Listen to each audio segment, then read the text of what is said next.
Yeah. Hi, everyone. Okay. So this is Shri. So I'm working as a software engineer and also as a freelance trainer. So today I'm going to demonstrate about, so the introduction of Mulesoft.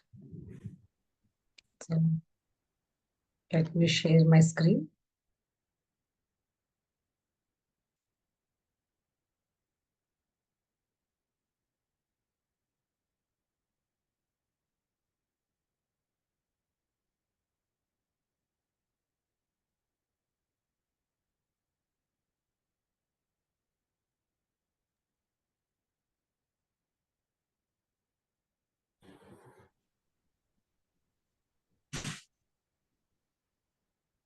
Yeah. So everyone able to see my screen? Yes. Okay. So just wanted to know your background. So you're all are from IT, existing IT field or new to IT? Yeah, this complete team is Salesforce team. Okay. We are working in Oh, Salesforce. okay. Yeah, fine. So today we will see what is a MuleSoft, okay? And so what all the real-time use case exactly, right? So where we use the MuleSoft technology. So what is the use of MuleSoft in our real life, okay? And about the web services, ESB, okay? And the life cycle of our entire infra. Okay, so now coming to MuleSoft, right? So MuleSoft is an integration technology, okay? So if we have Java, right, it's like a programming language, right? So database is like a backend language, right? So where we have queries. So in such a way, so MuleSoft we call as an integration technology or middleware technology. So what is meant by this integration or middleware, right? So this will be able to connect different applications together. Okay. So I need to connect it to Salesforce system. Okay. So from MuleSoft, we will be able to connect to the Salesforce system and just query the data. We can use Apexes and everything. Okay. So it allows to connect the applications together and exchange of data. So for example, right? So the real case use. For example, so we have Expedia site, right? So where you can book your flight tickets, okay, and cars, and then hotels, okay. For example, if you take some travel booking integration, okay. So in such a website, in only the single website, right? So you are able to book the flight tickets and then car rental services. So where you wanted to go, okay. For example, you are going to some place like Coimbatore, right?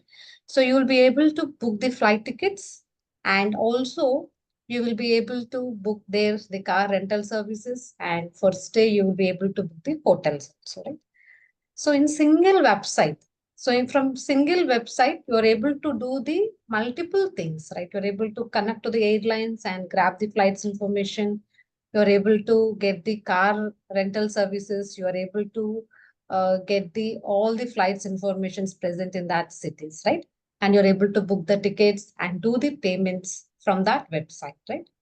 So that means from a single application, okay? That application might be written in Java or Python or some other language, okay?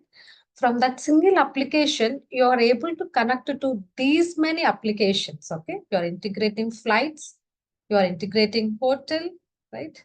So, and you're integrating car rental services.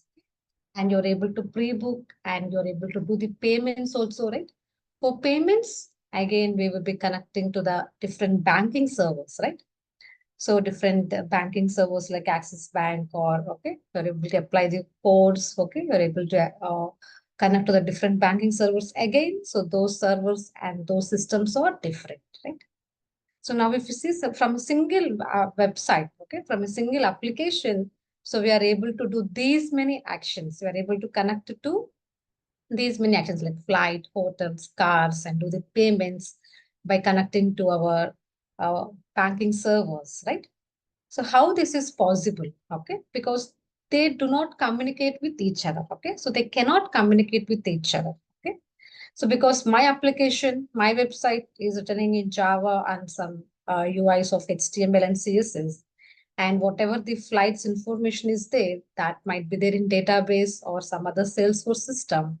and how my application is used to get the data which was there in some other technology, right? So they cannot establish communication directly, okay? So then they need something in between, okay? So that is called as a middleware or integration technology, okay? When two or different systems will not be able to communicate to each other, okay? So two or more systems, right, will not be able to communicate with each other because they're of different technology, different language, different security protocols they have, okay? So then, right, so the MuleSoft comes into the picture, okay? See, this travel agency wanted to, okay, offer you many things, right? If you wanted to book the tickets, what you will do? So you will open airlines and book the flight tickets, and then you need to open one more app for booking your car rental, and then you need to open one more application to book your hotel and all, right? So instead of that, one website needs to do all these things, okay? So then, right, so the solution will be the of the MuleSoft, okay, because it stands in the middle, okay, and able to communicate with these systems, okay, and can provide in your website, okay. Got it, right? The real-time use case of the MuleSoft. Okay. So that's why this is called as an integration technology, okay, because integration, the name suggests, okay, so integrating more systems and making of the communication between them, okay. You'll be able to communicate with them, and then they give response to you also, okay. Once you have booked the flight tickets, the system will give you the response also that the flight tickets has been confirmed with these seats, right? So it gives you the response, and the exchange of data is possible. So this is what the MuleSoft does, okay.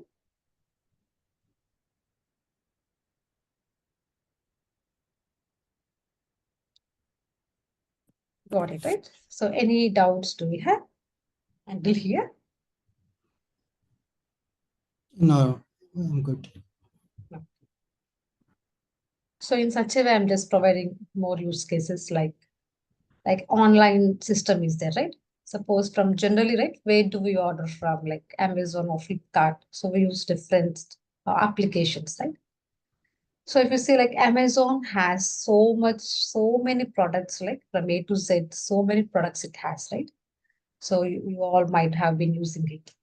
So then how that is maintaining, okay? Single application is maintaining those many products. And for example, if you're ordering some item, okay? And that item quantity, it will show how much quantity is there, okay? And if that item quantity, for example, there are 30 quantity available for that item, okay? And you have ordered and people have ordered and 30 items, okay, are fulfilled, right? So then automatically, if the next person wanted to order that item, it will show it is not in stock, right? So that means information also is presenting accuracy, right? So how it is doing, right? So it is calculating the inventory, okay, and all the items it is maintaining. So how it is maintaining? Because of the MuleSoft, okay? Because various systems stores, okay? So inventory might be coming from one system, few products might be coming from one system, and other products might be coming from different systems, okay? But all these things MuleSoft is integrating and providing to the Amazon side. Not only the Amazon, any online retailer, okay? It might be Amazon or Flipkart or okay, Shopify, commercing sites, okay? All the commercing site, okay? So this is how, right, the integration technology, okay, plays a vital role in the daily lives, okay? So whenever an application is designed, okay, to communicate with different systems and provide the data. So then there will be necessary that the integration should be used. Okay. So otherwise, no systems cannot talk with each other directly, okay, without having a middle layer. So which is called as a middleware technology or integration technology. Okay. So, one question here. Yeah. Yeah. Sorry, what's your name? Yeah, sorry, Sri. Sri. Okay. Yeah. Yeah, Sri, like there are other e-commerce technologies, right? So You mean to say this middleware Mulesoft will connect with multiple e-commerce sites? Not Because multiple e-commerce, right? Like for same, example, right? product, So product picking and showing the inventory quantity. yeah, So there correct. are multiple and robust and relevant e-commerce sites, right? E-commerce technologies like WooCommerce and all. Yes, it's there. So how they're integrating? Suppose so database, right? So generally we have Oracle system, so which does order processing system, right? So they might be storing their inventory details and the stages of order, right? So order created. So then it will be going to pick, packing, shipping, so generating of invoice, Yeah, right? yeah. One second, Sri. Yeah, I need to complete my question. Okay. yeah, So my question is, yeah. if there are already established e-commerce technologies, so this MuleSoft middleware, what is the key role for MuleSoft? It is just to integrate from multiple systems, or just it will act as the middleware for the e-commerce? That's my question. Yeah, it acts as a middleware. Okay, there are other robust systems for e-commerce. Okay, why do we need to still go for MuleSoft? That's my question. Yeah, so that is what. So it is easy and also it is acquired by Salesforce. So now all the Salesforce clients, right? So coming to the MuleSoft, and we have a robust version developed for the MuleSoft, so which is of the Mule 4 version. So where you're able to connect with different systems, okay? So for example, we have taken this Amazon and then Flipkart, but we have more sites, okay, from more countries. So then they require, okay, some solution for this one, right? So then for cost saving purposes, right? And for easiness and for security purposes, okay? And already it was acquired by the Salesforce. So all the Salesforce clients are now preferring to use the solution with the MuleSoft. Okay, and from 2017, right, the MuleSoft was there for many years, but from 2017, so Mule 4 version came. Okay, so the Mule 4 version is very easy to do, and so majority of the thing is drag and drop. Okay, the development kind of thing is drag and drop. Okay, we have less coding, so we have the language called DataView, but we have the less coding, and so the studio is of the open source studio we have. Okay, so it is easy to develop and flexible to connect with any system. Okay, not only with some system, they might be having in different language, right? So that way, so then we might need to able to communicate with that system. Okay, so that any system, right, connecting out to any system is possible in this MuleSoft. Okay, so that's why. So the many projects came from 2017. So MuleSoft Grass has been tremendously increased because of its newest version. Okay. Okay. So, and then healthcare. Okay. So we use that in vital sectors. Okay. So now like in healthcare also. Okay. So for example, right. So you wanted to book for some health test. Okay.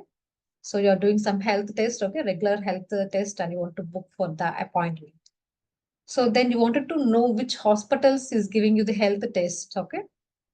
So then you open the website and you check for the information, right? So that website is providing you the different hospitals information, okay? Like, okay, health test, these many health tests okay, we are doing for this amount. So it is appearing and you're able to do the test, right? So that means it is able to connect to different hospitals and keep in their website so that it will be easy for the people, right? Otherwise, they need to just log in into that hospital name, okay, the hospital website, and they need to check for the information. Okay, so in such a way, how many hospitals login we will do and check, right?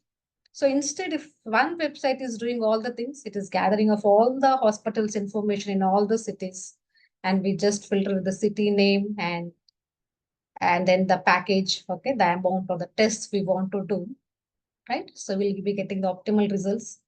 And based on that, right, we will be able to book our appointment, okay, and we can do the health checks, right? So this is the advantage, okay. So then what will happen? So all the hospitals list needs to be provided in your website, okay, and then how it will be coming, right? So by means of a middleware technology, again, so which integrates different systems, okay, and have it in your website. Okay, so that is the advantage of the middleware system. Okay, so if I tell like something in the real life, right? Real life examples of what we experience, okay, ourselves.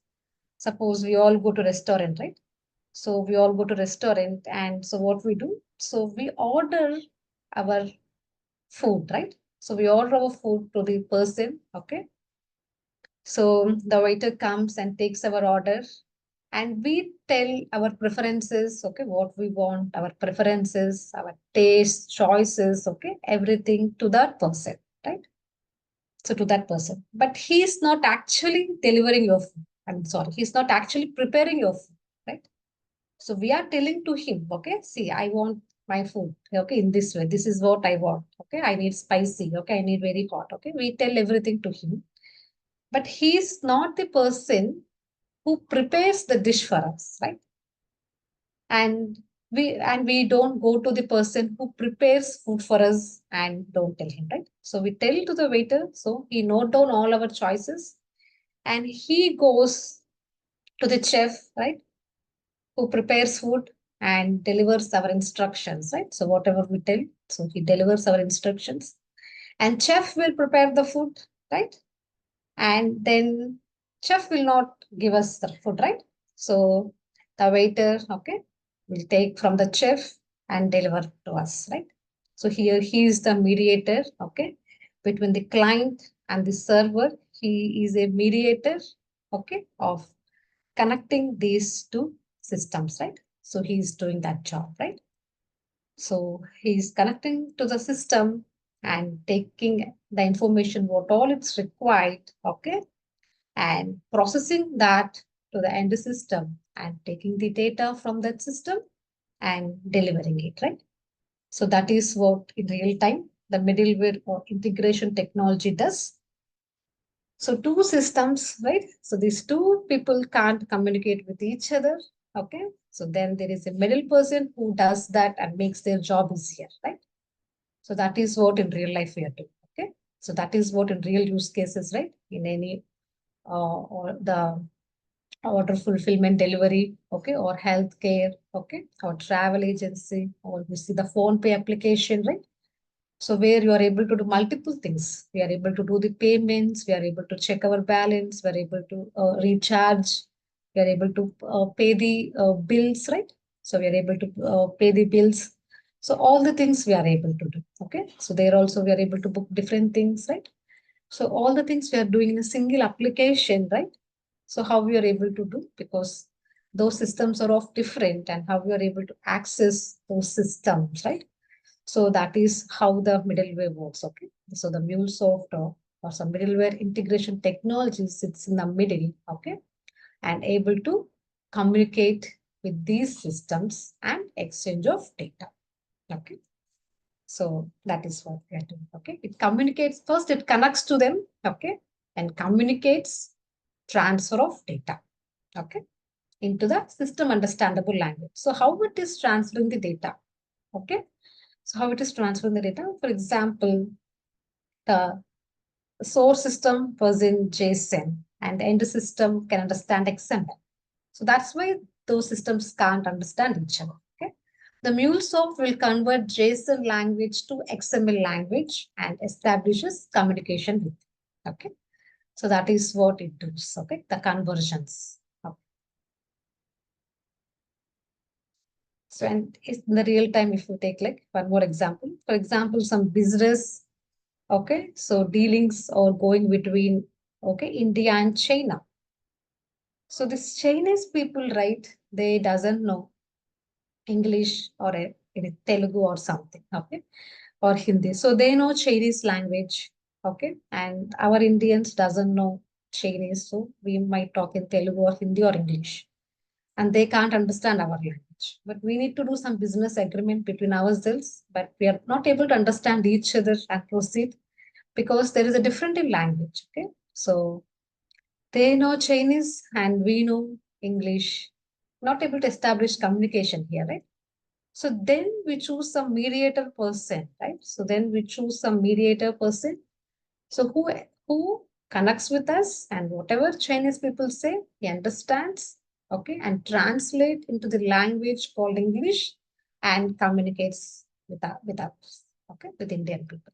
And whatever Indian people tell, okay, he understands and translates into the Chinese language so that they can understand, and business agreement will get, okay, in a quicker way and in an easier way.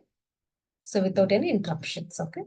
So that is how we are doing in real life, right? So in such a way also, systems also. If you take the systems also, cannot talk to each other, okay? So until now, for example, for healthcare, okay, the hospital system is maintaining its all hospital data, okay, in database. But now, right, it needs to maintain in the Salesforce, okay? So then how the database system, okay, connects with Salesforce system? How from database data goes to the Salesforce system? Because those systems are different, right? So database system is different and Salesforce system is different. So how then these two systems will communicate each other? They can't communicate, right? Directly database system, okay, can't talk with the Salesforce and give the data, right? So then MuleSoft, okay, connects with database system, okay, and takes the data, required data, do the transformations, how the Salesforce system understands, and give to the Salesforce systems, okay. So this is how the MuleSoft will act, okay. So the integration, I mean, the MuleSoft is not completely the development language, okay. So development means writing lots of code, you're developing some websites, or you're developing, okay, some programs, okay. It's not like that. It is integrating, okay. It is integrating different systems and making them communication possible, okay. So that is what MuleSoft is doing. Got it, right? So any doubts do you have until here? So the understand of MuleSoft and what exactly we do in MuleSoft and how does it affects in our real business lives. Okay.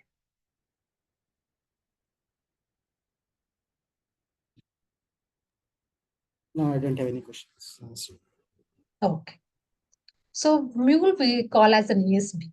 Okay. So that means enterprise service bus. Okay. So there are different things in integrations like point to point, DSP and all. Okay. So Mule is a ESB. It's not a point to point integration. For example, if you wanted to do the point to point integrations, right? So then it is so risky. For example, see, I have here 5 applications that need to be, sorry, 6 applications that needs to be connected together. See, from app A to app B, one connection, and goes from app B to app A, one more connection. So in that way, see how many connections I have here. It's very clumsy, right? So point to point means, so see, this system needs to be communicated with this system. See, and one connection established, and this system to this system, one more connection, and E to F, one more connection, okay, F to A, one more connection, and A to E, one more connection, right? See, if you see, that is very clumsy. So point to point means directly they communicate with each other, where if this system changes something, for example, in F system, something has been changed, in all these systems, in all this coding, right? So whatever it is there, you need to change. So single change will lead to changing of many systems and much code. Okay. So that is why point to point integration is not preferable. Okay. When you're collaborating with many systems. Okay. So then comes ESB. So Mule is a ESB. Okay.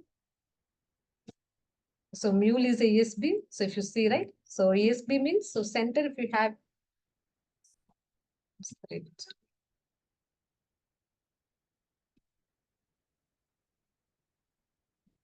sorry, it got disconnected. Let me reshare.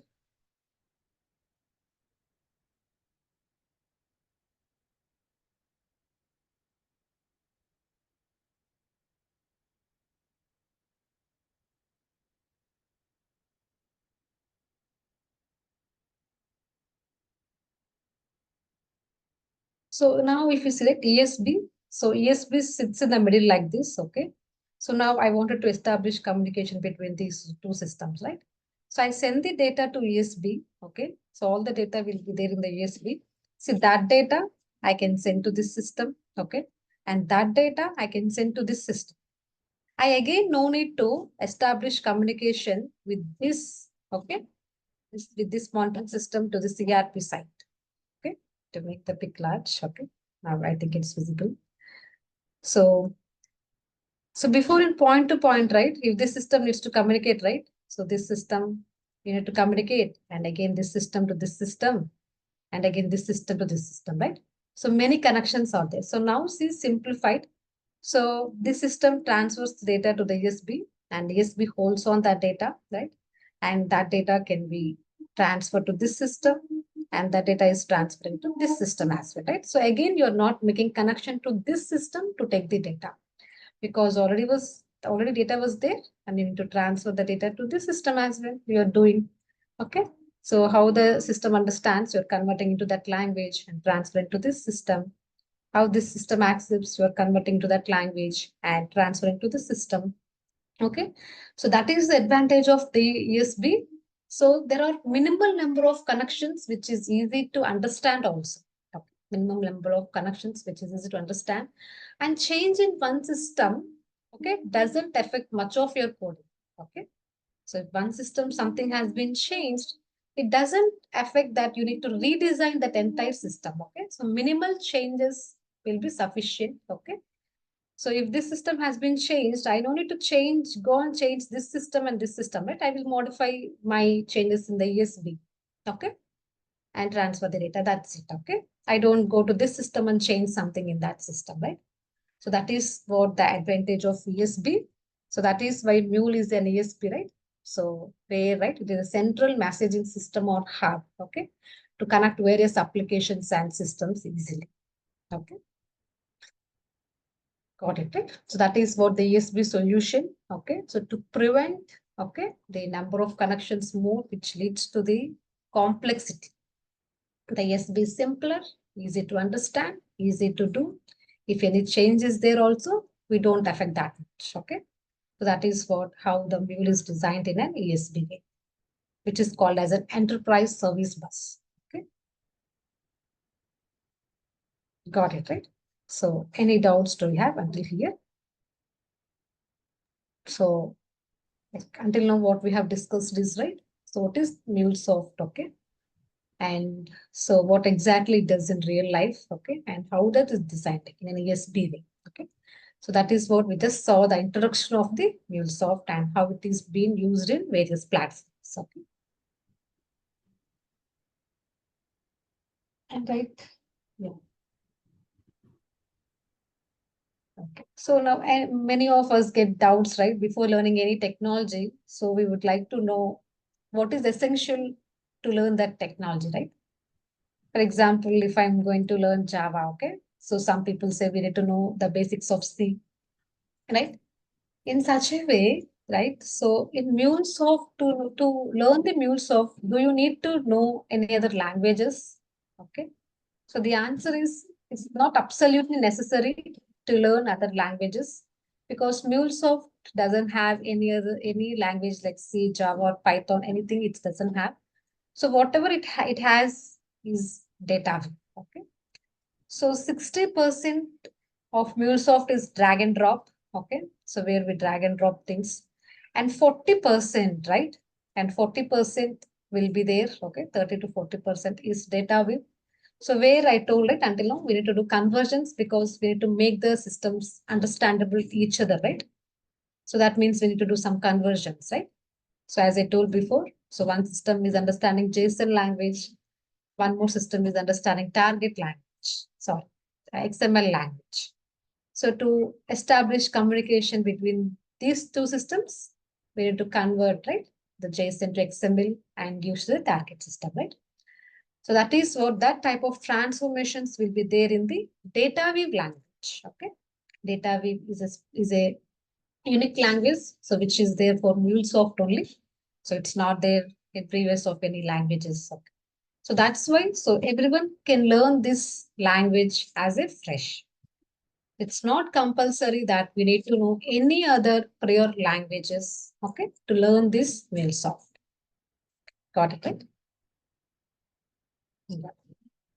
So knowing any other language might be a plus point because you know how that works, or you can understand, you can grasp maybe quicker, but that doesn't mean that, okay, if we need to know those languages, okay, for sure. So got it, right? Yeah. And in MuleSoft, whatever we develop is called as an API. Okay. So next concept we are going to. So what's an API? Okay. So in C, if you develop anything, you call as a program, right? And in database, if you write something, right, we call it as a query, select query, insert query, and all, right? So same thing, okay, in Salesforce also we might have different things, right? Like Apex and all, right?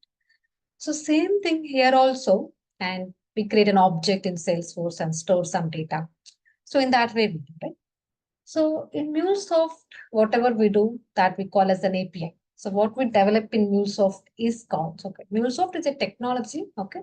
So what we develop in a MuleSoft is called as an API, so which is called an application programming interface, okay? So application programming interface means, so an interface is designed, okay? So we have an interface. The interface is designed to communicate, exchange data between two systems, okay? We are developing an interface so that the two or more systems will be able to communicate with each other. So that is called as an API, application programming interface. Okay. So to communicate between more systems, so what we are doing is called, we are developing an interface. Okay. We are not developing some programs. Okay. No, we are developing some interface kind of thing. So which is making the communication establishment between the systems. Okay. And the API will be there with a set of rules and protocols. Okay. So for example, if you're receiving some request, right? So you'll validate that type of request. Okay. The request, you can set some predefined validations. Okay. For example, right? So your API, so a database is having all the employees' data. Okay. So an organization is storing all its employees' data in a database. Okay. For example. And so whenever it needs to retrieve some employee's information, okay, it sends the employee ID and it needs the information of that employee. For example, it sends employee ID 2, right? So from the database, so it needs to get the data of the employee ID 2, okay? His employee name and salary, address, phone number, designation, okay? All the details it needs to retrieve, okay? So then in MuleSoft, we are doing that, okay? So we are having the database connected, and then we are having that place in the interface, okay? In our interface. Then employee ID they were sending as an input, you can validate that, okay? So before gonna execute your code, you can validate the input is coming correctly or not. You can define, okay, that input should be of the employee ID parameter only, okay? Your API shouldn't accept any other parameter other than employee ID because that is how we designed your API, right? So input is an employee ID and it gives you the employee information, right? So by means of validating the input, right? So some other hackers or some unwanted information you don't allow into your system, right? So that is the advantage, right?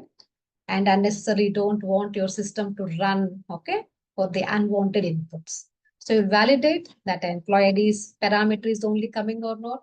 And you can validate the data types, okay? So in Salesforce also we keep the data types, right? So when you create an object and inside that columns and all, so for each column we define particular data type and length and all, right? So same here also, employee ID must be an integer. You can define, and if someone is giving by mistake string or some other thing, right? Your API, okay, will throw an error before going to your code, okay? It validates the input structure, Okay, the employee ID must be an integer, but you're giving some sort of string which is incorrect. Your code doesn't get executed, right?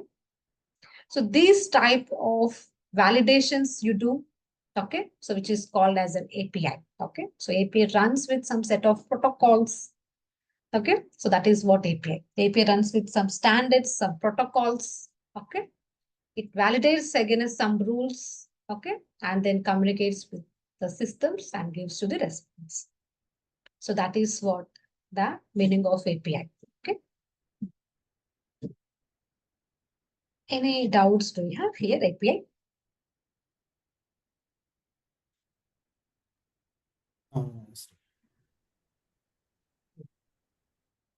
And then now how this API, okay? So what is the, life cycle of Mulesoft, right? So we are developing an API, okay, fine. So then what is the life cycle of this Mulesoft, okay? So the API. So what is the life cycle of API, right? So first we design API, okay? These are the steps that we do, okay, on a high level. So first we design API, okay? So design API means, so whatever I told it, so you will validate the input, what it is coming, okay? So that is called as a design phase, okay? So design is nothing but a blueprint. Blueprint means suppose I'm constructing a home, right? So I don't directly go for a cement and brick and construct my home, right? So first I keep it in a paper, okay? I do the design of how to construct it, right? So where to construct it, okay? And how many rooms I need, okay? So where the things to be placed and how much size of my room should be there, how many floors it should be there, okay?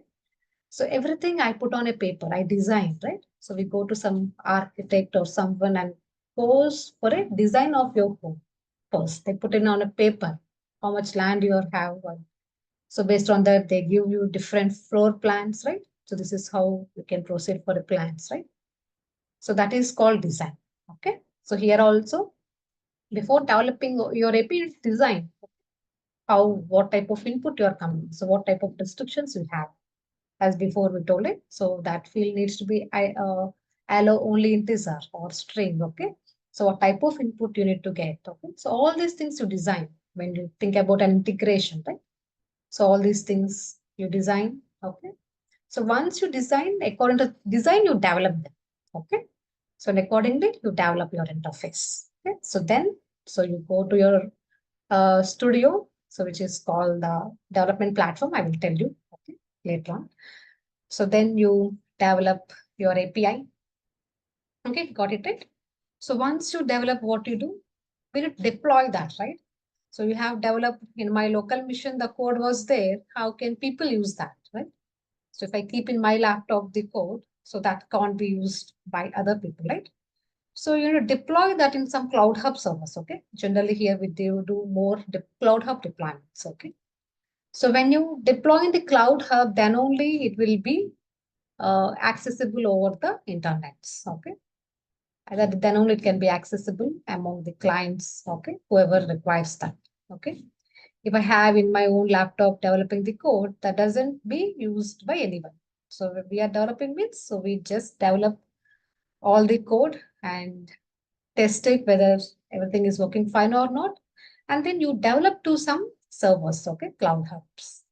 So then only it will be accessible by everyone, okay? So now I'm able to access the things in internet. How I'm able to access the things in internet? Because they are deployed in some region, okay? Otherwise, we can't, okay, use them, okay? So that's what deploy. And you will be managing all those things, okay? You'll be managing all those APIs, keeping them secure, okay? Security is also important, right? So all the secure things are there, okay? So we have high level of security, okay, here. So all those security will be maintaining and we can reuse the APIs also, okay? So one API you can develop and you can reuse that one API in multiple APIs, okay?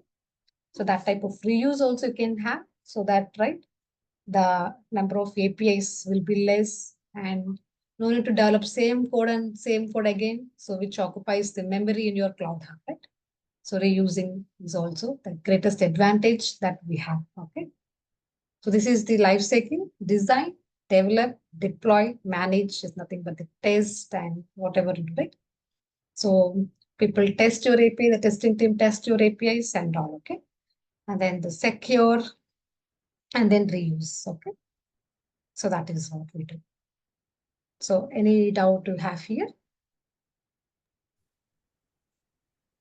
So the API lifecycle, okay? So this is called API lifecycle. So start from the design, development, deployment, okay? And troubleshooting. If any issues are there after deployment, testing team identifies anything, right? They raise defects and you have to solve those defects, right? So troubleshooting. So that is called managing, okay? And then securing your APIs with utmost security so that no hacker can hack your APIs, okay? No one can enter and steal your information, okay? So that type of security you will be maintaining and reuse your APIs so that you will be able to save the memory, right? So all these things will be able to.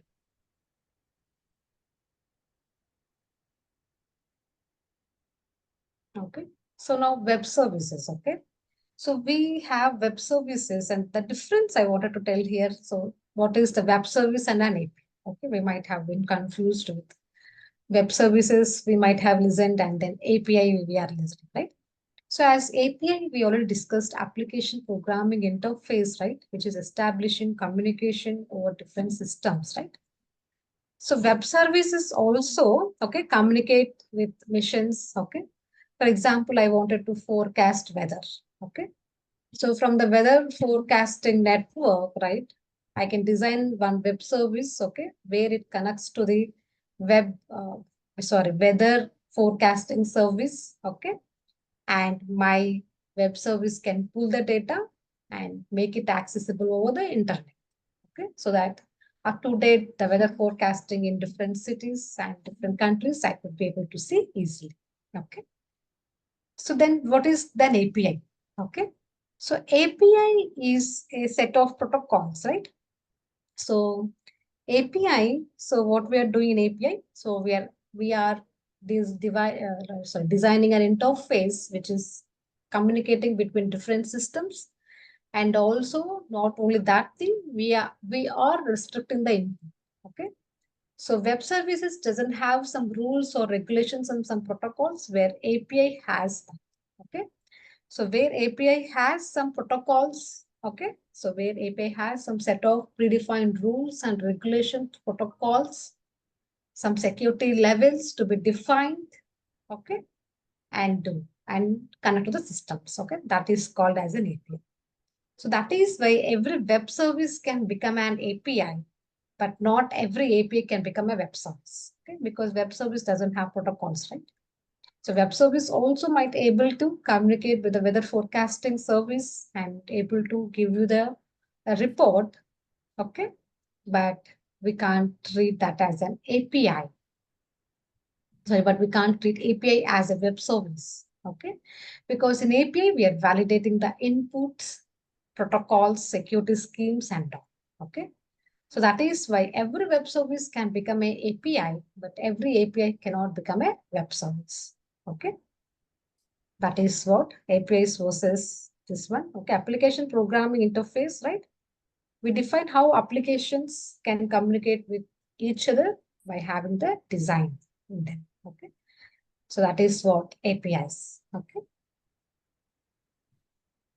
and mostly the web service will be in the SOAP language. So we said the web services will be in the SOAP language. Okay, which is of XML. Okay, mostly.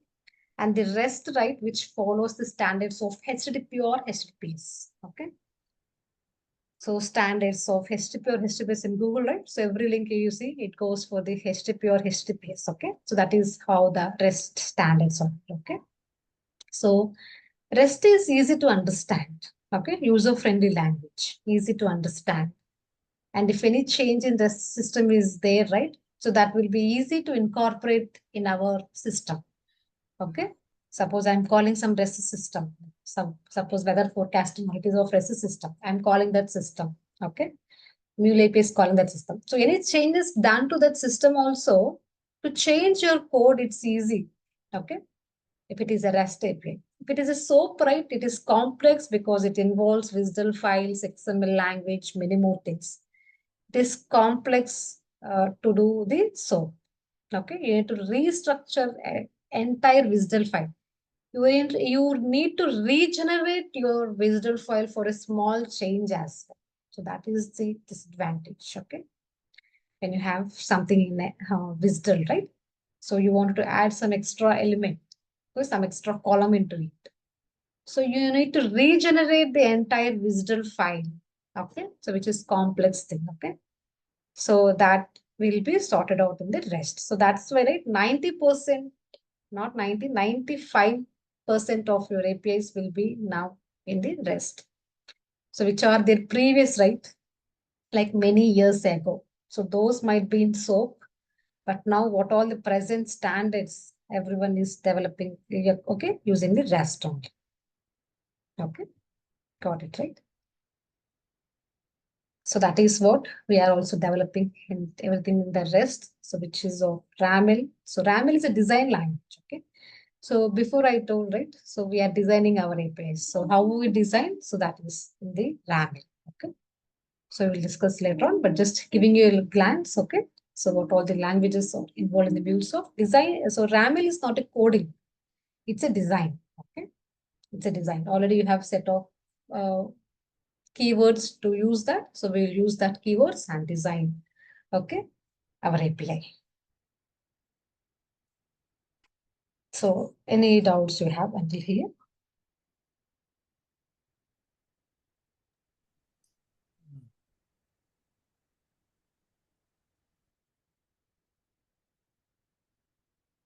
No. Okay. So this is what the MuleSoft is providing, so that it provides an anypoint platform. So where you be deploy the code. So this is what, like design center. Before I told it, so where we can design, exchange, API manager. Okay. So in design center, right, we design your APIs. Okay. And in anypoint exchange, right? So where you will be able to do the documentation of the all the APIs what we have. Okay. So that it all be there in one page. Okay. So in an organization, there are 10 APIs. Okay, you wanted to see what all of them functioning. Okay, how they are functioning. So in Exchange, you will be able to see the whole documentation of what type of API it is. It is of REST or SOAP or what type of it is, everything. Okay, you will be able to know in the Exchange. Okay. So API Manager helps you to have security mechanism. Okay, in API Manager, you can implement securities. Okay. And by applying policies, you will be maintaining the security in API Manager. In Runtime Manager is a place where you deploy your application. Right? As I told you, in Cloud Hub, we are deploying, right? So in Runtime Manager, you deploy your application. Okay. In Access Management, right? You'll be able to control the access to your employees. Okay. So you will be able to give the permissions, okay, to access set of things, and you will be able to track each and everyone what they are doing in your Anypoint platform. Okay. So these things we are gonna do, okay, in Anypoint platform. So this is how we are doing. Okay. So this is what different types of assets we have. Okay. Design center, exchange, API manager, runtime manager. Okay. And in API monitoring, right? So we'll be able to see the logs, okay? So how your API is performing, how much percentage of errors you are getting, okay? How many requests you are getting. So these and all you will be able to see in a pictorial representation, a graphical view in monitoring, okay? This is how it works, okay? Got it? So this is how Anypoint platform is being provided by the MuleSoft, where you can do all these things. Got it, right?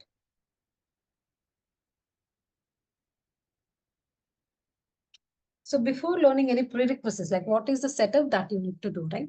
So now you need to learn the MuleSoft language, right? Sorry, MuleSoft technology. So you need to do. So what are the prerequisites that you need to have? Okay. So you need to set up first Anypoint Studio. Okay. So we need to set up first Anypoint Studio. So where you do the development. Got it, right? So the development, okay, of your API. So we are developing an application programming interface, right? So that is being done in the Anypoint Studio. Okay. Got it, right? So how in Java we are doing in Eclipse, right? We are doing in Eclipse, right? So in such a way, okay. So in MuleSoft development, we are doing an endpoint studio, okay. So we need to install that. So that is an open source, okay. Everything is an open source, okay. So in real time also, we download the studio from Google, internet, and use it. So we can just download from the Google. So I will share you the steps, okay, in next class. So we can set up the studio by just downloading it from the internet, okay, that's it. And do our development. And Postman is a testing tool, okay. So Postman is a testing tool, okay. So where this is also an open source, we can download from the Google, okay, and we can use them, okay. So these two are mandatory to start, okay, to start, because we need to practice or do something, right? We need the studio, okay. We need to create a new project and see the things, right? So we need a studio to do all the developments, okay. So once you do the development, you need to see the result, your API is working fine or not. So the testing is done through the post, okay. So that's why these two setup is most important thing to start, okay, practice. And then MuleSoft is providing, right, training platform. So you can just log in into that, okay.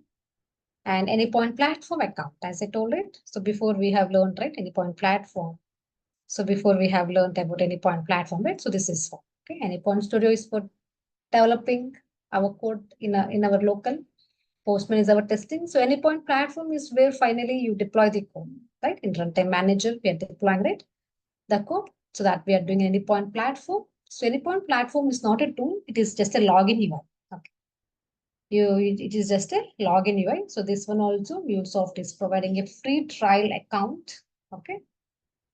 Equal to real time. So for our practice purpose, so we can just, okay, create an account, like how we are logging for our Facebook account, Gmail and all that. So Anypoint Studio is a tool, okay. So we just need to download that tool, but this is not some kind of tool to download. So this is just a login UI, okay. So you can just log in with the link, okay, and create an account like Gmail or Facebook, okay. And we can just use this, okay. And we can just use all the things, okay. Design Center Exchange, everything, and we can deploy our applications and everything we can do, okay. That is what we do in the Anypoint platform, okay. So now understood, right? So the difference, the studio. So what is the studio? What is the Postman? And what is the Anypoint platform, right? Yeah. So these three are essential. So Anypoint platforms, we can have it later on also, not a problem, but Anypoint Studio is required, okay? So until the time that we have to deploy our code, right, in Cloud Hub, we just need to know what is the uh, mule and what is its message structure, what is the SYN structure, right? How to create a new project. The basics we need to know, right? So until then, we can hold for Anypoint platform account, but Studio and Postman are important, okay, to just do your practice purpose, okay? Got it, right? So the prerequisites, any doubts you have? So what all the tools we need to have for MuleSoft?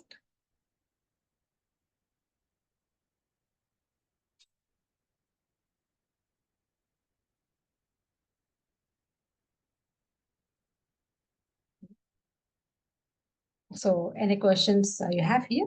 So prerequisites. Okay, so you have MuleSoft, so lots of MuleSoft community you have, okay? So lots of meetups are being organized by MuleSoft, okay? We can actively we can actively participate in the MuleSoft meetups, okay? So this month 26 also we have meetup in Accenture celebrating MuleSoft excellence of 10 years, okay? So all the things are going on, okay? Different activities are going on in MuleSoft, okay? So different things it is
think we can drop.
Hello. Yeah, sorry, my link, sorry, my app got disconnected. Yeah, so anyhow, like, I'm sharing my screen, like, I completed the demo, but any doubts you have?